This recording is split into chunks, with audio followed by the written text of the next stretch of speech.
အားလုံးပဲမင်္ဂလာပါဗျာအခုမျှဝေပေးမယ့်အကြောင်းလေးကတော့ကိုယ့်ရဲ့ TikTok ဟာ business account ဖြစ်နေမယ်ဆိုရင် personal account ကိုဘယ်လိုပြောင်းရမလဲဆိုတဲ့အကြောင်းလေးကိုမျှဝေပေးချင်ပါတယ်ဗျာဗီဒီယိုလေးမစခင်မှာကျွန်တော်ရဲ့ channel လေးကို like and follow လုပ်ပေးကြပါဦးနော်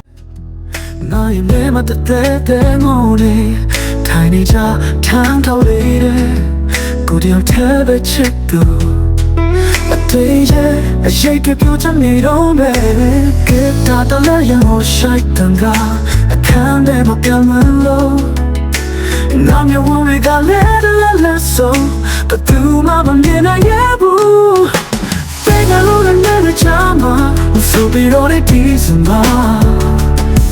두고 마마 호흡 아떼트 뛰어라 내 뒤에 태고 봐 어깨만 누르는 노래들로 정말 다 쿨러의 표정이 빌래 뒤선 방향의 맘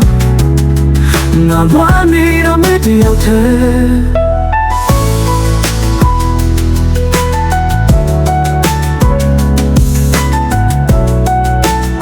Subway for my tummy to call Bàiရှင်နဲ့နေတဲ့နဲ့တည်းရဆူတောင်းများတစ်ချိန်တစ်ချိန်ခါမှမပြောဖြစ်ခဲ့တဲ့ချစ်တဲ့ဆိုတဲ့စကား